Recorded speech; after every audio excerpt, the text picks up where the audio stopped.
All right, welcome back to the Reality Show Life Coach Podcast. Today we're going to talk about season 45, episode number 1 of Survivor. And with me today, I have special guest Carrie Marshall. Carrie, why don't you introduce yourself? Hello, everyone. I'm Carrie Marshall. I am a certified master coach who helps people go after their big goals. And so I'm really excited to be here today. I am a huge Survivor fan, so I'm thrilled that we have a new season and we've got so much to talk about. Yes, and I was reflecting back. I was like, Carrie is my first repeat guest on the podcast because you came on like 3 years ago when we were talking about The Bachelor. And what I think is so fun about that is I think at the time you were mostly coaching men, if I remember correctly, Yes, which was that's right. yeah, so it was perfect because we were like talking about indecisive Peter, who was the bachelor.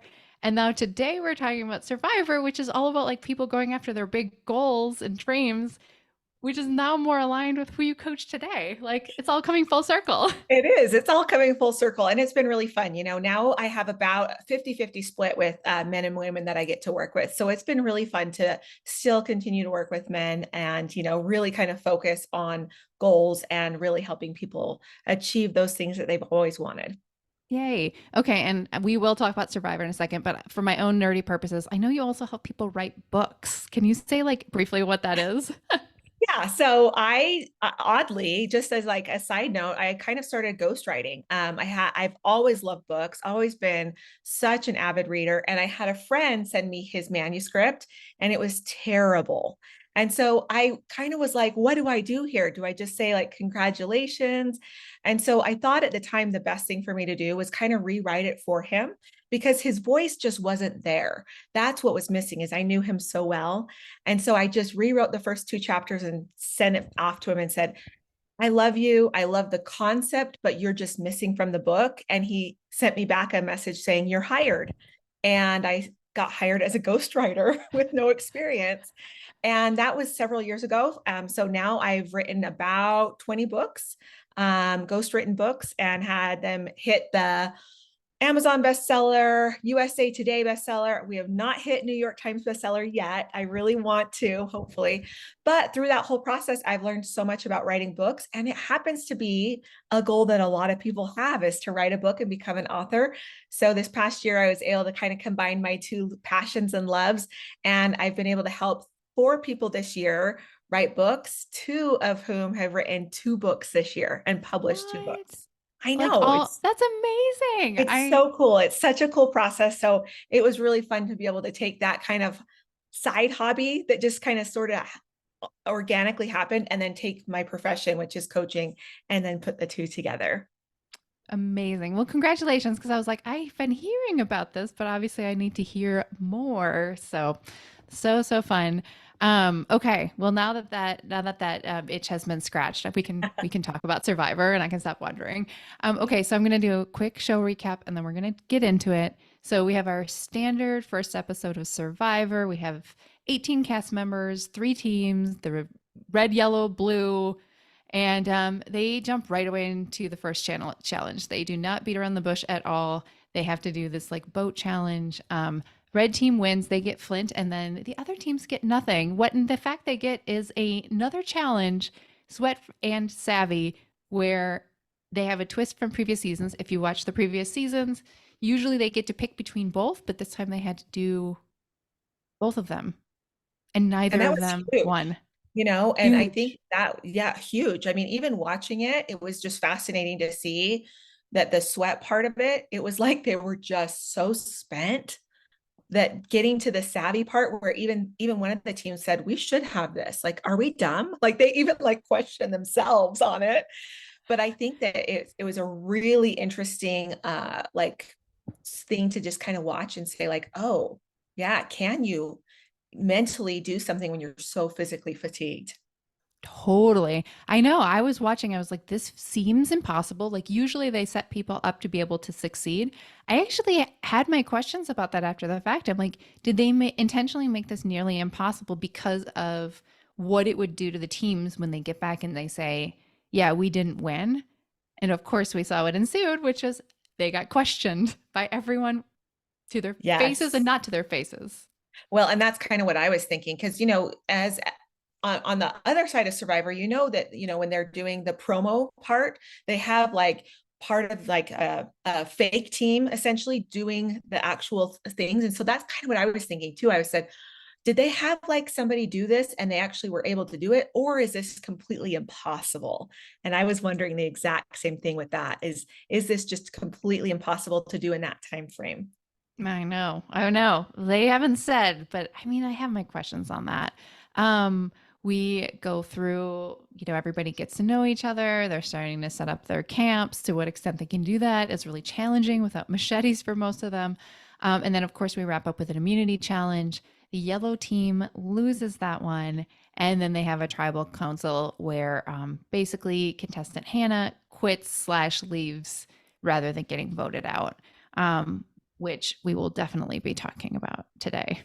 100%. That was a huge shocker as we were kind of learning more about it. And I think that even, and we'll get to it, but I think even for the team, they weren't prepared for that in that moment. It wasn't like, hey guys, I'm going to be doing this. She kind of mentioned it, but I don't actually think she was actually going to. I have so much to say about that. Oh my So gosh, can't so wait to much. get I know. there. I was like, I have so many thoughts about this. We'll get to that. I mean, I guess timing wise, it'll make sense to talk about at the end of, we'll get to it. Anything else before we jump into just talking about moments from the show? Because it's been going on for so long, I think that everybody jumps into it with their strategy almost ready to go. And so that's always the fun thing for me to watch on that very first episode is to see who lies about what they do, who wants to establish a certain persona, right? And so that's always really fun for me. That very first episode is to see who they're trying to portray themselves as, and are they able to actually accomplish that during the entire thing, which a lot of times you'll watch it kind of break down. We actually kind of saw it even break down in this first episode with Bruce. And so it'll be kind of interesting to just kind of, get to know people and then see like where's their strategy at right now. Totally. Well, I think that's really our first point because it's like when we traditionally see people, like when we think about meeting people for the first time and making a first impression, it's usually like your best foot forward. And when we think through it, I don't know about you, but for me, I'm just like, okay, I'm going to this event. I don't know people. Like, how do I want to present myself? Like, what things I want to say? A lot of people lead with what they do for work or maybe some accomplishments or where they live and all of that. And as you just mentioned, Carrie, like, that's not the best strategy always on Survivor. And so it's a very different mental thought process going into it. Like, Yeah. how do I present myself? Well, and it's interesting because it has to start from the moment that they get there. And it's, before even the cameras are rolling, they're like getting onto the boat and they're doing all of these things as a group to like get to Fiji, right? And so it's interesting, Lane, to kind of even think about like, well, when does this start for them? When does that persona start for them? And I was so interested to see how many lawyers there were this time, attorneys, and then how many of them lied about what they do. I I was was just like, fascinated this is too. amazing. Like all of them are like, nope, but once again, I think that understanding that Survivor is number one, a competition. And number two, that sometimes strategy does come into play. And we see this even when we talk about anytime that we're talking about competition. So even in sports teams, you'll watch that there will be a persona of like, oh, this is my football persona. When I get on the field, this is who I am. But then you'll see these guys go home and they're like big teddy bears and they're like, oh, but it's interesting how sometimes in order to go to competition, these kind of harder, strenuous things, people will actually take on different personas. Yeah. Well, I mean, I think we see it in work situations too, like all the way up. Like, I don't know about you, my first job was in the service industry at like a Subway. And when I put on my apron, I was this different person. And I feel like it's gone throughout, but like nobody has like a survivor apron they get to put on where they're like, okay, now this is who I am here. Um, I actually learned last week that when they get to Fiji, they get there a week ahead of time. They put them at Ponderosa, which is like their holding area for the contestants, and they have to actually spend a week in silence. They're not allowed to talk to each other, but they're able to look at each other. They're able to see the other contestants. So they're already forming an opinion, but just by body language ahead of time. So you can see who's athletic, how much they're eating, how they're spending their days. And I just kind of thought that was fascinating because you have this week. probably of deep reflection because I don't know about you, but I talk frequently all day, every day. And like a week of silence is interesting, first and foremost. But then also like forming opinions about people without even talking to them. But then you're also thinking about like, well, who am I going to be in relationship to that person? You don't know if they're on your team or not. And so like a lot of it's uncertain. Yeah, that is so fascinating. I didn't know that. So that would totally bring up an entirely different, right? If you can actually see who your competition is. So, you might be thinking about, yeah, who do I want to be in this group? Because when we get in groups, it's interesting to see how we start to interact. Just like you mentioned, like you might be somebody else at work than you are with your home people. And so even with Survivor, we see this. And we actually saw this several examples of this on the episode number 1, where people kind of even said like, well, this really isn't who I am. I think Emily in the very end, she says something about like, this is a concentrated or the aggressive side or Extreme something. version. Extreme. That's right. Thank you. Yeah. The extreme version of myself. And so I think that would be really interesting to have to sit for a whole week without talking to people, but just watching. You would totally get a perception of them. Oh, absolutely. Yeah. And I also wonder too, because I was thinking about this. I'm like, okay, you have this idea of who you want to be. And it doesn't even matter if you're going in with your own personality, you're not changing anything at all. You're still different because you're on the show and you're in these environments you've never been in before. But then like what impact does stress and adrenaline and all of these other emotions coursing through you have to do? Because I do think Emily said it best herself. Like, yeah, I am a more extreme aggressive version of myself on this show. And so it's almost like somebody's turned the volume up. So it's like, okay, you've gone in deciding to play a particular type of character, but you thought about that probably when you were feeling pretty safe. Like maybe you're at home with your family and now you're in this unsafe environment and you have like intense emotions. So it's like, what impact does that play on it? Plus, you're hungry, plus, you're tired. And so there's a lot of things going on. Well, and Brandon was a really good example of this from the very beginning. When they got onto that barge, um, Jeff even said like the energy here is crazy. Like he was just like blown away by like how excited everybody was. And then he went to specifically to Brandon because he was crying and he was like, Brandon, what's going on for you? And Brandon just talked about how he's wanted to be there for so long and just the actual moment and the experience. Well, think about how much emotion is behind that. And then Jeff is like, okay, and let's go and jump off the boat. And so, what happens for anybody that watched is like Brandon actually has a panic attack while he is in the water and he physically cannot do the motion of getting up a ladder. And the reason that we talk about this is because you think about all of the emotions that have built up and then instantly they're put into a competitive situation, which most of the time not all of us are in that type of thing where we have so much adrenaline and fuel of feelings coming through our body. And so it can really come out a lot of different ways, and we saw that with Brandon. Yeah, I really felt for him too because it's like, well, as an audience, we didn't really know what was going on. We're like, is this guy weak or, like not strong enough to pull himself up? Well, and it But was then you interesting see, because when we saw it, I told my husband before they even said anything, I said, I think he's having a panic attack. And my, oh, what? I think he's just like fumbling. And I said, no, I said, there's something going on there. And then it was interesting to see, like, as he started to talk about it, I was like, I thought so because of so much emotion before, and then how quickly they had to like jump into that competition. I was like, there's something going on there.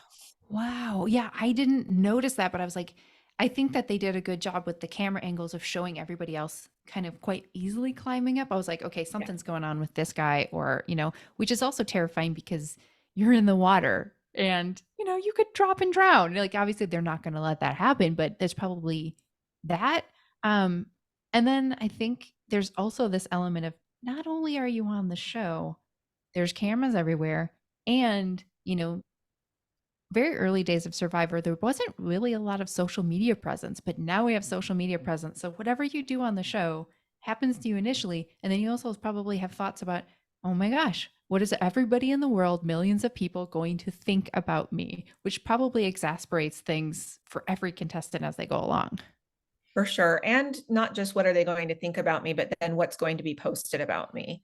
Right. And Mhm. I think that that's one of the things where social media has almost done a disservice for us, where we take people and we act like they're memes or like they're, that type of interaction instead of remembering that these are real people and that they have emotions and feelings. And so, watching Brandon struggle, I was like, oh, this is so hard. But like you mentioned, like, well, what is social media going to say?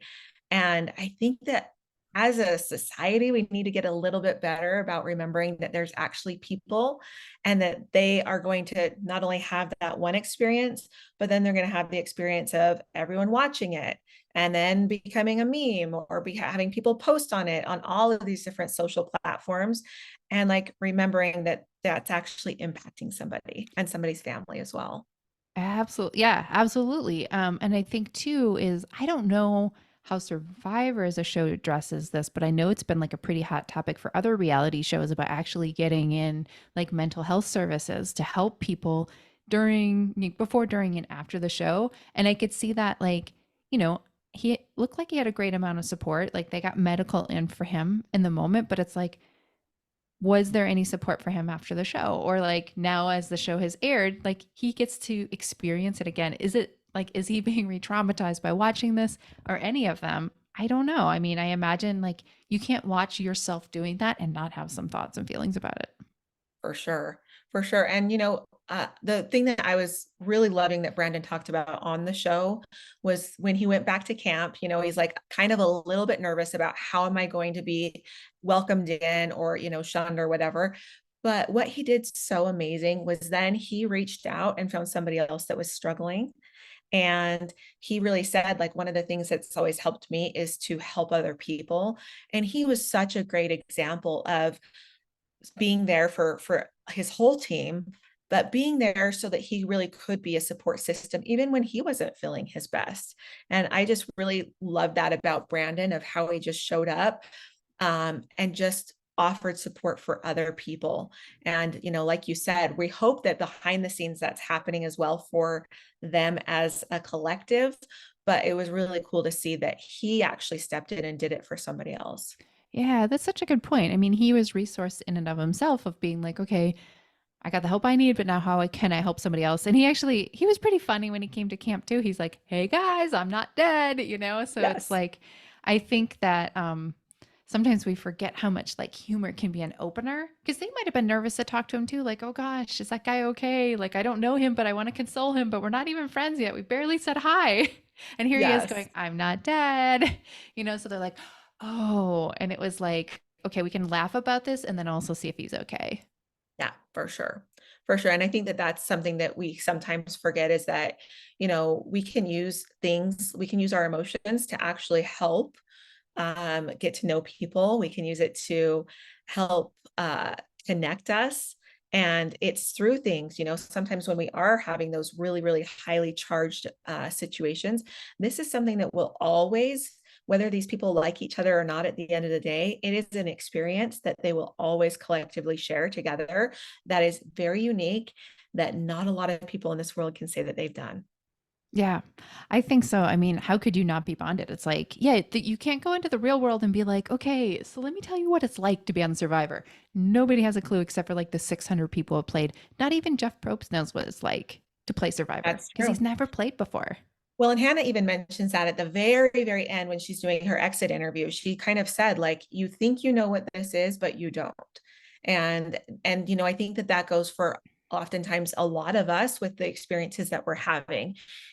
As we watch people going through things, I always ask my clients, like, are you judging them or are you empathizing with them? Mm, And I think that when we can remember that, like we kind of talked about, like, empathy is a really important thing that we can do, empathy and sympathy, where we can actually just say, like, maybe I wasn't there, but I'm going to allow you to have the type of experience that you had, and like say, like, yeah, that sounds difficult. So even with Hannah, it's like, yeah, I get it, like, I wasn't there, so I'm not going to judge that you decided to tell everybody to let you go.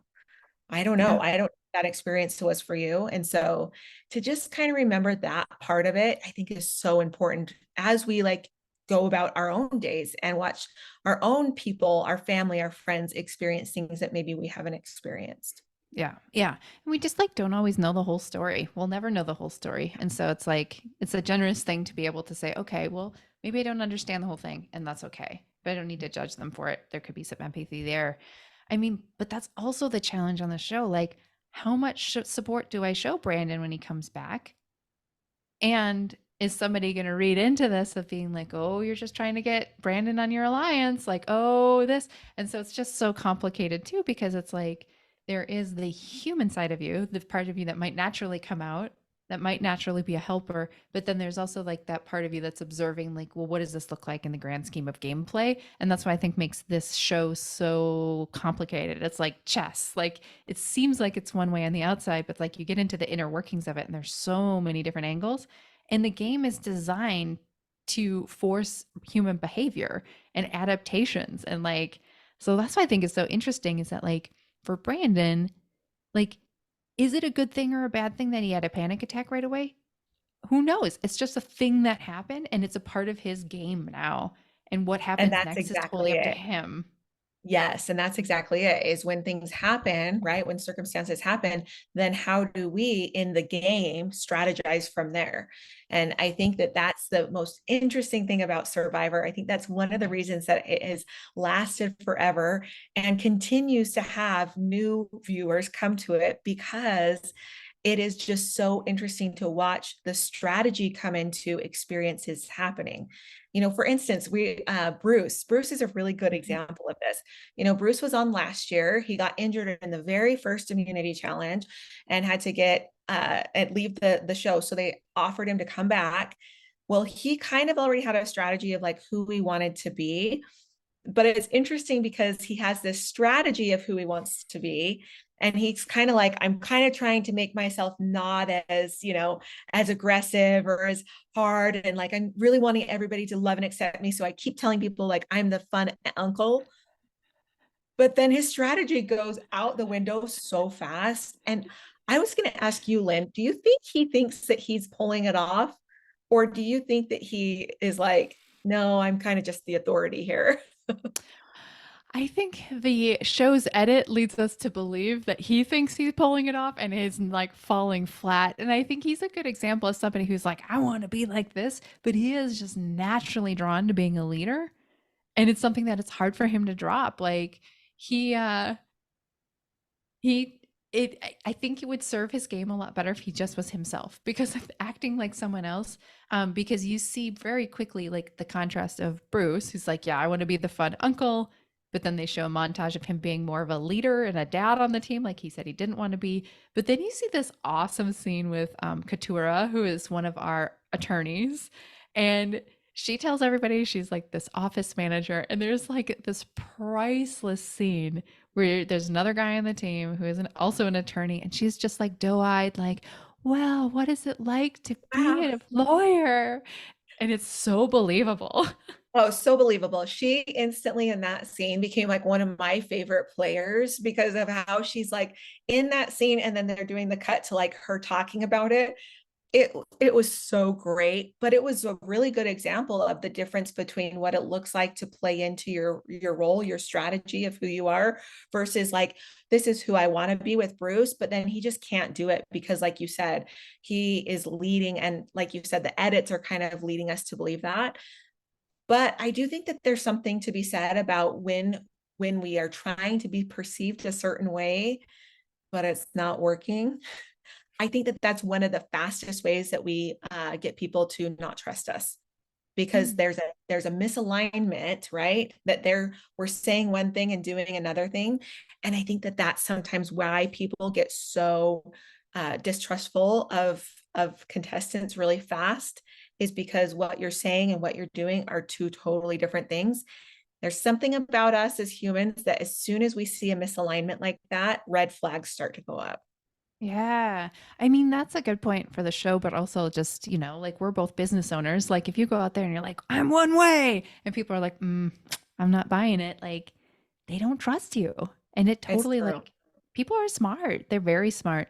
And so that's why I think it was really impressive to see what Katura did, because it wasn't over the top where people were like, why is she asking these questions? Like, it's a very fine line. And I think that um, it's almost an act of bravery to pretend to be something else because when you're in this environment, it's a high pressure environment. It's so easy to probably slip and just, I can imagine for her, I mean, she's worked very hard to become an attorney. Anybody is.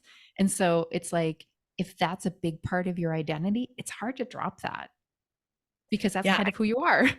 Yes, and that's why I think that she really is one of my favorite players because she's doing it so well, but she's also willing to do the strategy. It's almost like she's taking that part of her, that strategic part of her, and she's just playing that within herself. So she's willing to not have to be the leader or, tell people what to do but the strategy part is still playing to her advantage. But she's just realized where to put that strategy, that strategic part of her, so that then she can go out and kind of like present herself to her group this certain way. So I'm interested and really excited to see how her story plays out within Survivor. I know I wanted to see more of her. But like why do you think that like Katura was successful and Bruce was not? Like any thoughts there? Well, I think a little bit of it has to come from validation. All of us want to be validated that we're important and that we're needed and loved. And I think that from the get go, Bruce was kind of set up that he needed a little bit more validation because he's been there before, right? And, Oh. even from our very beginning, they kind of introduce Bruce and say, you all know Bruce. Emily kind of calls him out on it, right?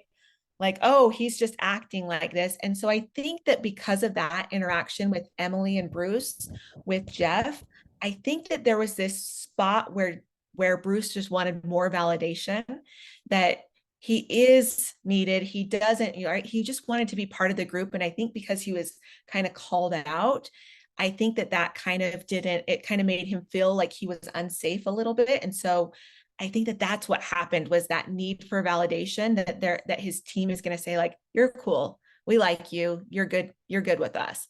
So I think that he tried too hard to be Mm. helpful and this, but it just came off as authoritative instead of that like helpful, happy, fun uncle that he was trying to get to. Yeah, like heavy-handed almost, just like, oh, I have to Yeah. over try here because like now I've got to Yes. course correct based on what Emily said. Mm. Exactly. Exactly. That's kind of what I was thinking when I saw Bruce. I was like, I think that he thinks that he's doing it, but I don't. And like you said, the edits just made it seem like, yeah, no, it's just very much like he's the leader. He knows everything. He's going to tell everybody what to do. Yeah. Well, and then I think there's a couple other montages that were kind of interesting. I mean, inevitably there's somebody that goes out looking for the idol and thinks that nobody can watches them look for the idol. We Oh have my gosh, I was Sifu. dying. I was dying with Sifu. That was one of the most funny montages. He's a pretty big guy, and watching him hide in the bush was like hilarious. But I mean, for anybody that watched the show, he gets caught. Not only do they know what he's doing, but then he's like kind of hiding and sneaking around trying to listen to the women talk, and he gets caught. And he has the worst, like, oh, haha, I'm just trying, I'm just teasing you. And all of the women are like, mm. They don't Not buy standing it for from the this. beginning. And so yeah. And so when we go to like look for these idols, right, it's just interesting that everybody knows that everybody's probably doing it.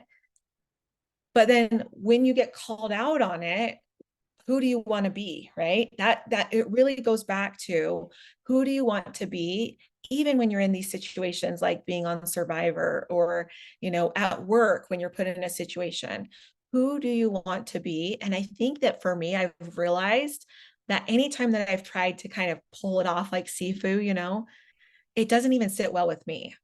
I'm like, I Mm, would rather just call it as it is and be truthful and be like, yeah, I totally was looking for the idol. I totally was listening to you guys. And then be honest. yeah. But once again, we have to talk about the strategy of it. But I love watching when strategy just doesn't work out on Survivor. Oh, I know. And you know that for every five that they show on the like on the actual TV, there's probably 1,000 more that just like didn't make the cut because there's many hours of footage. Yeah. Um, but yeah, I mean, I think that's the thing because, like, I was thinking about this beforehand. I'm like, would I apply to be on Survivor? And then if I was on the show, like, who would I be like? And I was like, wow, my go-to would definitely be like, I got to be under the radar. Don't take risks. But that's the problem is that, like, you kind of do have to take risks and you kind of do have to put yourself out there because there's no hiding, especially when there's only 18 people and you're on these small teams. And so I think for a lot of people, like, they describe a typical Survivor player as like somebody who's just brought up off the couch. So it's like, for most people, a comfort zone is probably going to be like, okay, don't rock the boat, like just smooth and steady and like just go about your everyday. And it's like, there's no doing that on this show. There's no hiding. And so I think people like, I think that's what's fun about it though, too, is that people just like, you just have to try a lot of stuff and you have no idea how it's going to be received. Um, and like, it makes it so fun to watch, but I can imagine makes people so stressful and paranoid as they're actually playing. Well, and I think Survivor did such a good job this time with like who they put in groups. I watched those groups kind of come together and just kind of getting to know each kind of individual very, very quickly. I was like, okay, these are fun groups. Like they've Hmm. done a really, really good job of like integrating a lot of different personalities. And that's the thing with Survivor is like you mentioned, like everything is a risk. It's a risk to be way too helpful. It's a risk to talk to certain people or connect with people. And we saw that with the yellow team.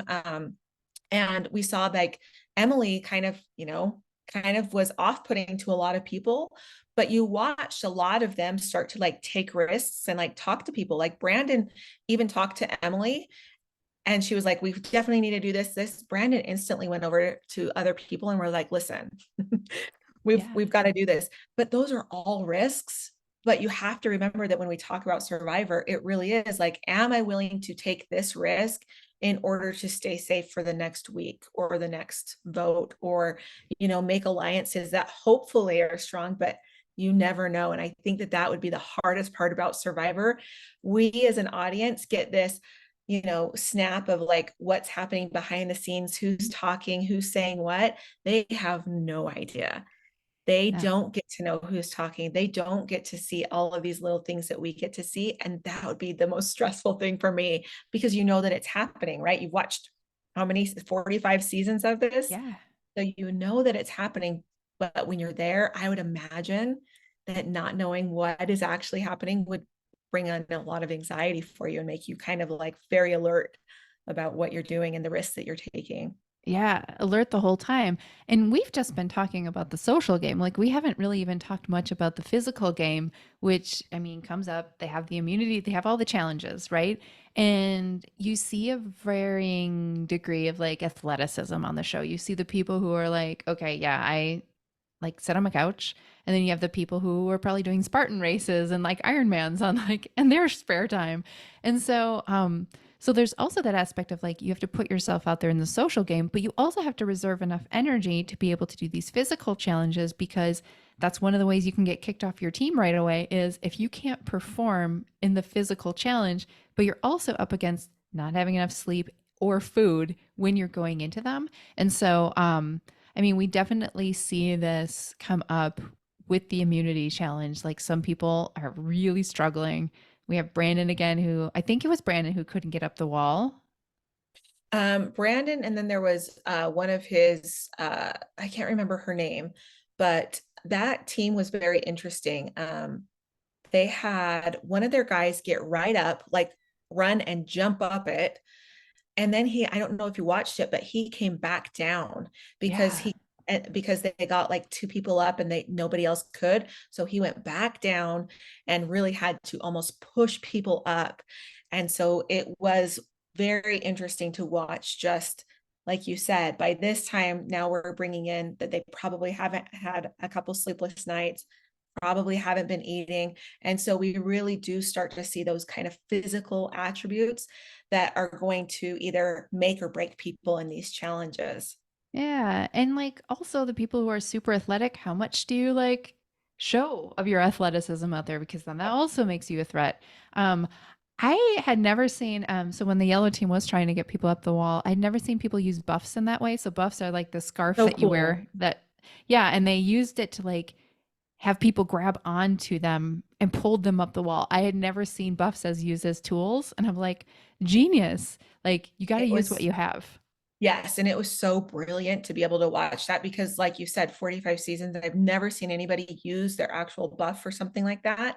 But you think about it, oftentimes when we're trying to get up the wall and we're grabbing hands, well, those hands are so muddy, Yeah. sweat, like Sweaty. all the things, sweaty. And so then to be able to grab onto a buff or even like wrap it around so that you know that you have them the whole time. I watched that. I was like, oh my gosh, brilliant. Like, I don't know who Yeah. came up with this. Way to go. Really big win for their team, even though they lost the immunity challenge. It was really fun to see how creative they were getting with all Totally. of their equipment that they had available to them. Yeah, yeah. I mean, sadly they did lose. The yellow team lost, and I think that like this tribal was really fascinating, like getting into tribal and going to it because I mean, it did seem like they had an easy vote and Emily right away because she was such an outsider. But it obviously went in a different way. Like what did you think about like how things went down during the tribal? Yeah, I was really, really interested. Hannah kind of mentioned several times that she was, didn't want to be there. And then people would kind of talk her out of it. Brandon would say, no, you have to be here. I need you. I wouldn't do this without you. Like, kind of just making it so that she felt like included and that they needed her. And then it was just interesting. Like I said, I think that even when they went into tribal, it was pretty done deal that Emily was leaving. And so I think that when Hannah started to kind of talk about, like, I don't really want to be here, I think that it was a really big disappointment for everyone there, probably except for Emily. I think Emily kind of knew that she was on the way out. But I mean, we even saw some of them crying over it. And I think that when we have that type of emotion, it's because we had an expectation that wasn't met.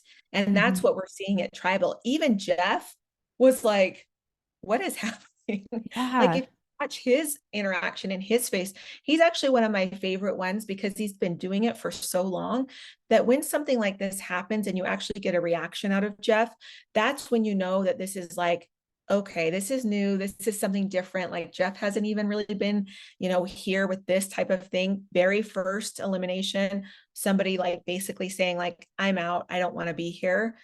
And so I was really even interested that Jeff was like, what is happening? Like Mm. you could even Yeah. see it on his face. Yeah, and I think he was trying to figure out what was happening too. There's like now a podcast, a Survivor podcast called like On Fire with Jeff Probst, and I listened to it last night after this aired. And he was really talking about his role because tribals go on for hours and hours and hours. We see 5 minutes of them, but he was talking about how he was trying to really suss out like, is this really what she wants, and is it what the team wants, right? Because she was pretty much refusing to quit unless they voted her off, and then she was kind of like, well, maybe I would quit. I don't know. Yeah. Um, but he also is supposed to be almost like in a coach role there, like a neutral party. I'm just asking really good questions. I'm helping you guys make the decisions on how you want the game to go. And Yeah. you could tell like he was getting to the point of like, okay, I think this is everybody's in agreement here to have her Yes. go. Yeah. Well, and the other strategy there would really be to still vote Emily off and then have Hannah voluntarily leave. And so I was kind of interested how quickly everybody just decided, like, oh, if Hannah wants to go, then that's fine with me. I think that in that circumstance, I probably still would have wanted to vote because I do think that even though when we talk about somebody leaving, I do think that just allowing somebody to leave naturally, it's like, yes, we would have maybe been two people down, but what would we have gained from that as a team? And Hmm. so it was really interesting that nobody decided, like, didn't even, from what we saw, have the conversation of like, why aren't we still voting? Like, why can't we just vote Yeah. here? And then let Hannah do whatever Hannah's going to do. Well, and I think this is where you see the group dynamic play out because, like, Hannah, you can kind of almost see like her thought process as she's going about it. Like, she kind of starts with, like, yeah, I'm really uncomfortable here. At one point during the episode, she mentions nicotine withdrawal and, like, maybe that's what's going on for her, and also being extremely hungry and tired and uncomfortable and all those things. Um, but it's almost like maybe because she's bonded with Brandon, he's the first one to say, yeah, just so you guys know, I'm voting Hannah out. And it's like, it's almost like everybody jumped on because, okay, Hannah's closest ally here, closest friend here, Brandon, is helping her out here by saying this out loud for her. And they all sort of tentatively get there as well. And they all say it out loud. But I don't know. I like struggled really hard with this because with her decision to basically quit, because I don't know, the super fan in me is like, are you giving up on yourself? Like, are you like everyone's uncomfortable out there? Like, everyone misses whatever comforts they had at home. But I also think too, like Hannah's profession is therapist, like that's what her byline said, is just like she's probably somebody that knows herself pretty well or has spent many years in the practice of getting to know herself. And if she decided that that was the right thing for her to do, I'm sure she's weighed out all the options. Like, who am I to argue with what her decision is? But I really struggled with it because I was like, wow, is this something that like she might regret later? Like, I wish I would have just pushed through because they weren't going to vote her out. And you can see that very clearly watching the episode. It wasn't going to be her. Well, and when you look at that team dynamic in general, I don't think she would have gone for quite a long time. And like you said, we don't know what was going on for her, but I do think that there's something to be said about how, as a society, we're just not really good at being uncomfortable. We haven't really practiced being uncomfortable, and that used to be just part of life.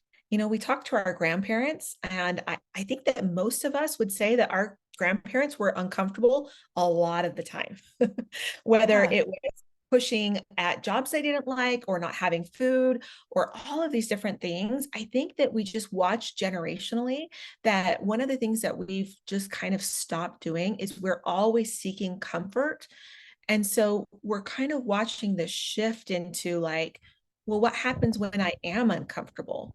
What happens when I am in an uncomfortable situation? Am I willing to adapt to it and just understand that I can still perform, I can still show up and be uncomfortable? Or am I just out? Am I just like, this isn't for me? Mhm. And that was just an interesting thing that I kind of wondered about Survivor in general is, as we kind of start to get a younger generation of survivors on there, what are we going to see? Are we going to see people that are very adaptable? Or are we going to see people that are going to just kind of be like, well, this doesn't feel good and it's a little uncomfortable?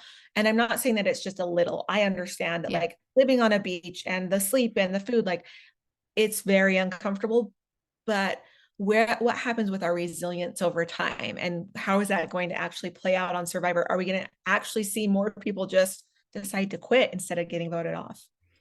I wondered about that too because I was like, well, there also are quite a few younger people on the show, and they don't seem like they're anywhere near quitting like she did.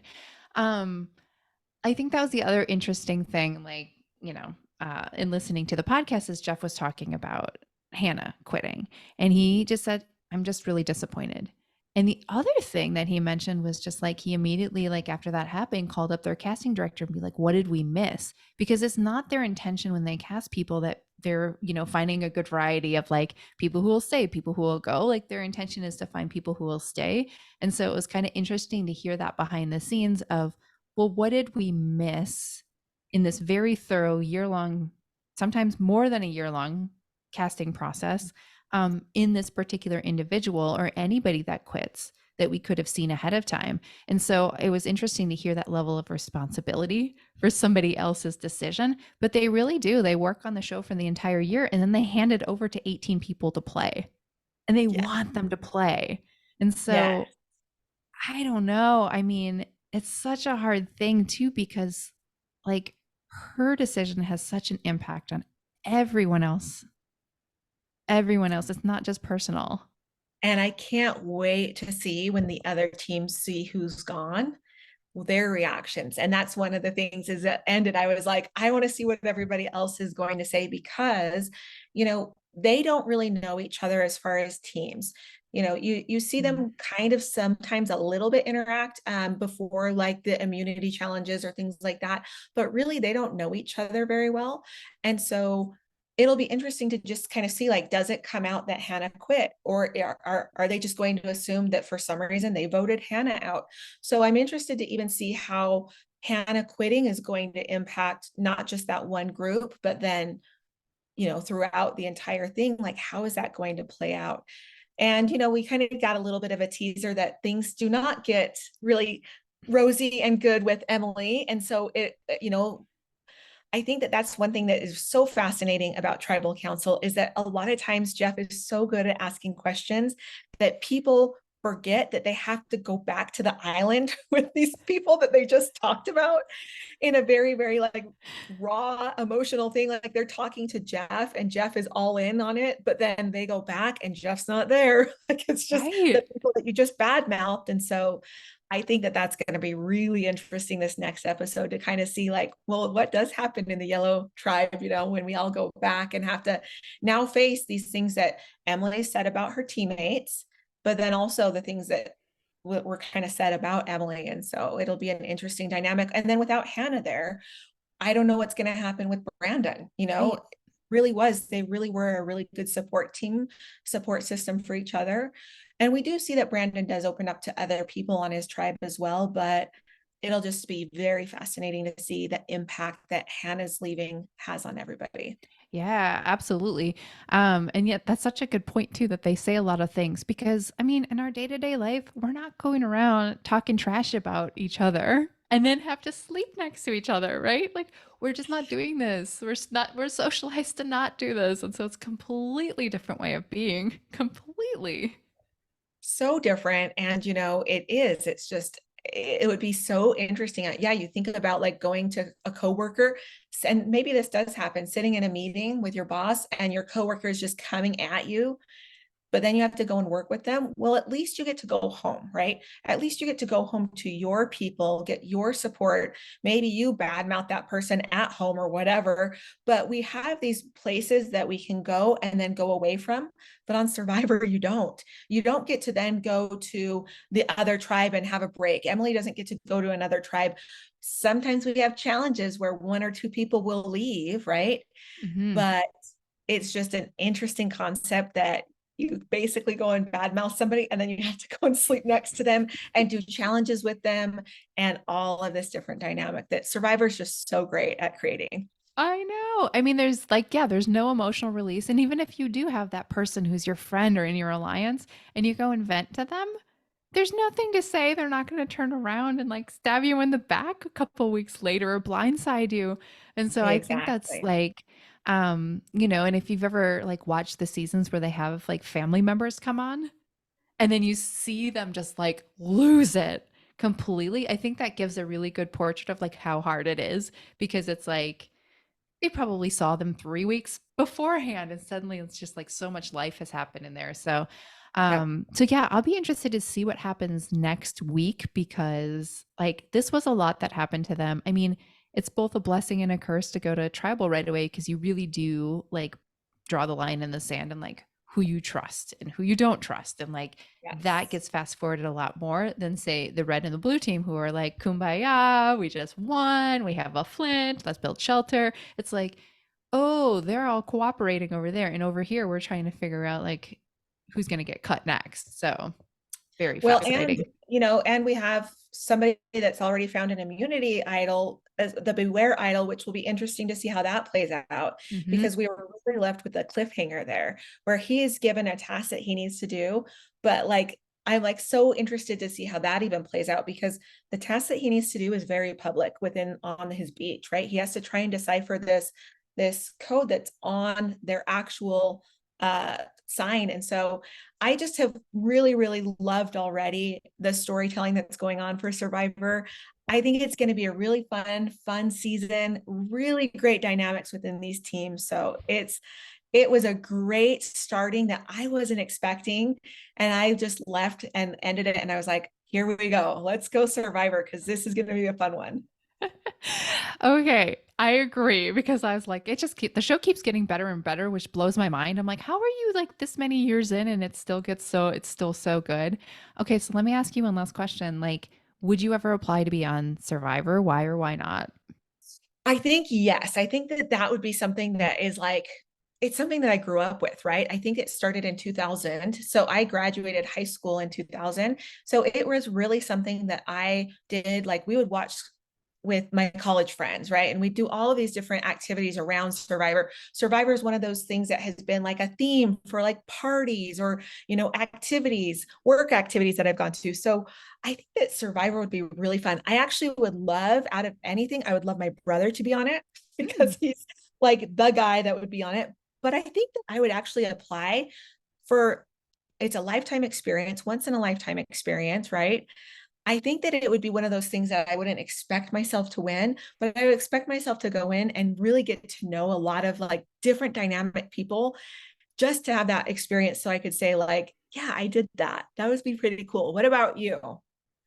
Okay, I'm gonna dare you to go and do it. Done, done. Would I I'll go let you on? know when my application's in. Right? I was like, well, now I said it out loud. Gaw.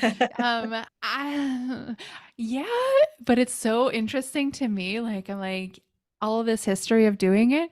I think for me, like, it probably shows me where, like, ooh, I got to go get coached on that. Cause I'm like, my brain is immediately like, okay, and these are all the things that, like, I would want to go work on that and this ahead of time. And so, I think that's for me and thinking about it is really interesting because it's like you're just putting together a 3 minute video and throwing it out there in the wind. But I immediately go to like, well, then of course I'm practicing with Flint and like I probably need to go do all these races and get more athletic and like it's I think more about where I would need to like toughen up versus like how can I strengthen his strength. And so it was kind of interesting. It's been an interesting thought process for me to go through. But I agree with you. Like it's such a cool thing to go and do. So maybe we need to go apply after this. Yeah, maybe we do. Well, and I love being able to ask questions to ourselves like that because Ah, it is interesting the thought processes that start to happen because when I help people go after goals, I always tell people like what's the goal and then ask yourself like what's happening within your brain? Like are you like excited or do you like kind of pull back and tell yourself you're not ready? Because there's so much information and like knowledge that we can even get from ourselves when we ask these type of questions. Like you asked me about Survivor, and I'm like, yeah, that sounds amazing. Now I'm married, but if you were to say, like, do you want to go on The Bachelor? I'd be like, that sounds awful. Like, that is anxiety ridden. No, thank you. So it's like, well, what's the difference? Right. And so that's why I love when we can just ask ourselves questions that might like make us a little bit uncomfortable or even not be real, right? Maybe not even happen, but it's such a good, powerful thing to do of asking yourself, like, would I be willing to do this? Why or why not? And then getting information from yourself. yes, I absolutely love it. Well, on that note, like tell people where they can find you if they're like, okay, yes, now I want to go like follow this stream and I want Carrie's help. Like, where would they find you online? Yes, you can find me online on Instagram at Drive Your Thoughts Coaching and also on YouTube at Drive Your Thoughts. I have a couple of fun things out there that you can definitely watch. And then I have a new book coming out called Dream Wild. It's coming out What? this fall, and I'm so excited. I'm just really diving into helping people, adults, kind of come back to dreaming again and then going after those fun dreams and just creating an epic life that we love to live. So I'm really excited for you guys to all read my book. Congratulations in advance. I can't wait to read it. I'll have You. all the links in the show notes. And absolutely, if anybody out there is like, ooh, maybe I want to apply to be on Survivor, if you want to keep the conversation going, DM Carrie or I on Instagram. I'm at Lynn Grogan on Instagram, and we can keep going from there. And absolutely, if anybody listening has applied to be on the show, tell me what the process is like because now Carrie and I are going to go and do it, apparently. We need to know more. Absolutely. All right, Carrie. Well, thank you for coming on the show. It's been a blast. Always fun to see you, Lynn. We'll talk later.